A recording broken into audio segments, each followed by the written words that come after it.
Now, the essence of all this is, first thing is to understand the nature of how existence is happening. Either you can look at this, or you can look at the atom, or you can look at the universe. If you want to look at the universe, it is complex, it is difficult because you don't have a gallery seat, you know. There is no… it is not like a stadium, you can sit somewhere and watch the whole universe. Very difficult, you can only see it in pieces. If you want to watch an atom, nobody has seen an atom, do you know this? Do you know this? Even in a super electron microscope, you can't see an atom. We have observed its activity, but we have never seen an atom as such. But we have broken it. We are capable of breaking things that even we cannot see. That's our… we are very proud of this these days. We can break anything. We can make it or not is a questionable thing, but we can break anything we want. Even if we cannot see it, we can break it. Now, what you see and what you do not see itself is a very dicey thing in the sense, what is it that you can see? Right now, can you see my hand? Yes. You can see my hand only because my hand stops light. If my hand did not stop this light, if it allowed light to pass through, you wouldn't see this hand, yes? Or in other words, right now your visual apparatus can see only those things which stop light. Anything that allows light through, you cannot see it. You cannot see light itself, first of all. Can you see the light that is here? No, only whatever stops light, you can see it. What does not stop light, you cannot see it. Very bad, isn't it? You must be able to see all those things which allow light to pass through, because they are important things. But right now your visual apparatus are trained to see or capable of seeing only that which stops light. So the whole process of seeing life the way it is means, first of all, evolving an eye, a thoughtless eye, an eye which is free of thought. When I say free of thought, it is free from the taint of memory. Right now, these two eyes are heavily loaded with memory. So you can see this. If you see a group of people like this, if you just casually look like this, among these hundreds of people, if there is one face that you're familiar with, you will see suddenly that face sticks out. Have you noticed this? Have you noticed this? You're going in a street, there are 100 people standing there. Your friend is among that. If you look here, just this friend's face is more clear than the rest of the faces, because this eye works with memory. The more memory you have, the better it sees. No memory, it cannot see. Memory means an accumulated past. Memory means information. Memory means that which does not exist but acts out as if it does. Memories are more real than reality, isn't it so? Yes or no? So I want you to understand, everything in your life is run by memory, not just your computer stick. Everything in your life. When I say memory, not just what you carry here, your very body is a body of memory. Why? If you eat a banana, it becomes a masculine body, and if she eats a banana, it becomes a feminine body, is simply because of the memory that it contains, isn't it? The information that is stored in this body and that body is different. Same banana, it becomes a man, same banana, it becomes a woman. Yes or no? Huh?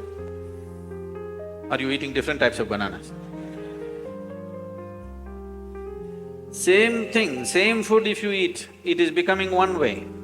In one person it is becoming dark skin, in another person it's becoming fair skin. How? The memory that you carry. Do you remember?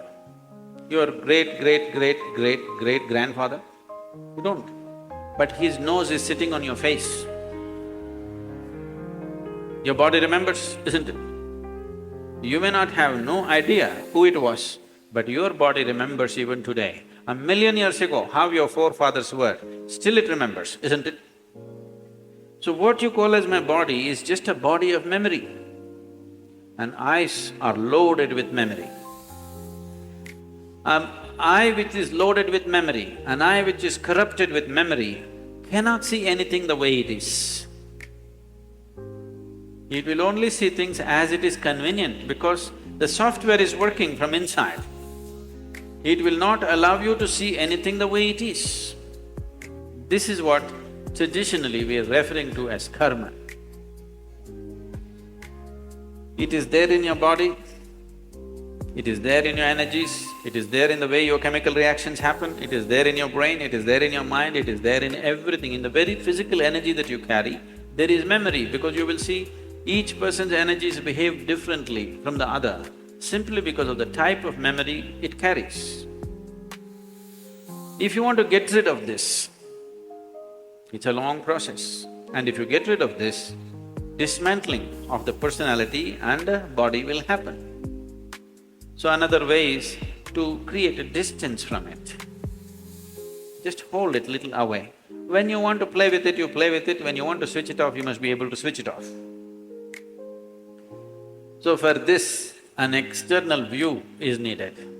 Right now, your ears are loaded with memory, your eyes are loaded with memory, your tongue is loaded with memory. Why? If you are born in Karnataka, if you go to North India, food doesn't taste good is because the tongue is loaded with memory. Yes or no? Have you suffered this or no? You went north and they said aloo bhaji, aloo aloo matar, aloo palak, aloo parota, aloo, they said. You couldn't stay there because your tongue is loaded with memory. It wants the same things back, otherwise it will suffer. So what being loaded with memory means is a cocoon of the past is holding you. It will not allow you to even move into the present. A cocoon of the past holds you and you allow it to do this because it feels safe. It creates a cocoon. There is safety, but in safety, there is also imprisonment. You're really safe if we lock you up in a safe, isn't it? But the problem is you can't get out. That's the whole problem. Walls that you build as self-protection, they also become the walls of self-imprisonment. That is the nature of life. If you lock yourself from inside or outside, it's the same thing. As long as you do not open the door, whether somebody locked you from outside or you locked yourself from inside, there is no difference. Anyway, you're imprisoned, isn't it? At least somebody locked you from outside, you can at least complain and scream. You locked yourself from inside, you can only be depressed. You cannot even scream. At whom will you scream? So this process of what we are looking at is the memory imprints itself on all levels, right up to the elemental level.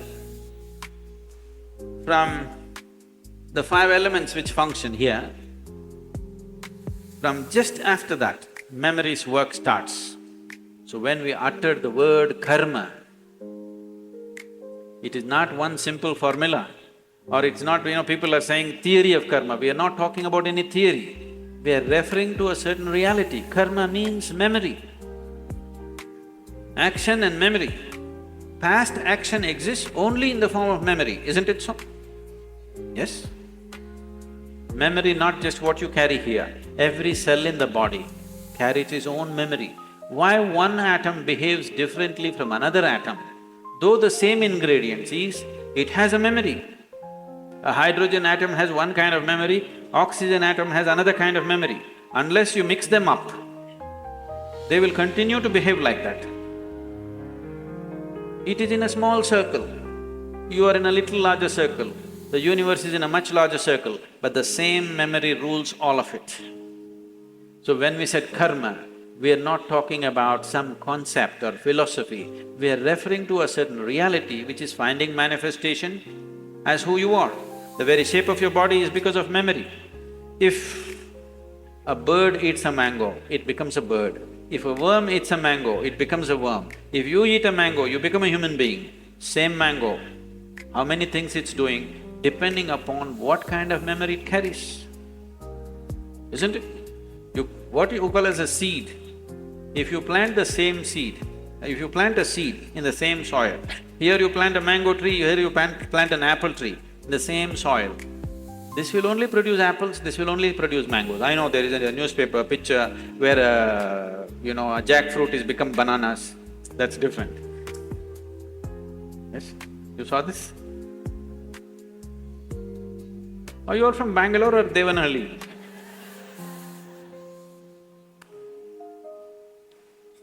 No, you didn't see this? A bunch of bananas are coming out of a jackfruit for some reason. That's a freak. And that's happened because of some mix-up. We don't know who did the mix-up. But essentially, if you… in the same soil, if you plant an apple seed and a mango seed, this will only produce apples, this will only produce mangoes, because seed is a certain amount of memory, isn't it?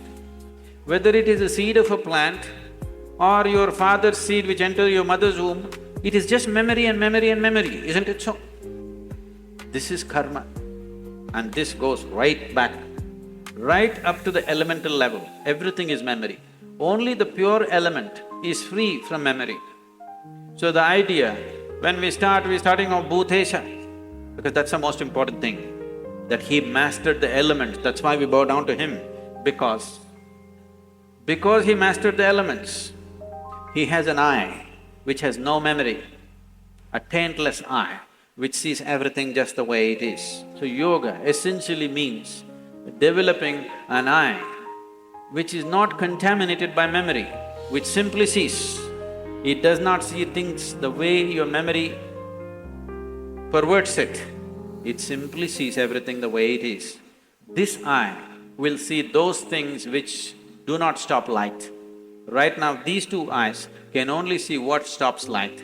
If you start seeing something that does not stop light, that means another dimension of the eye is beginning to function.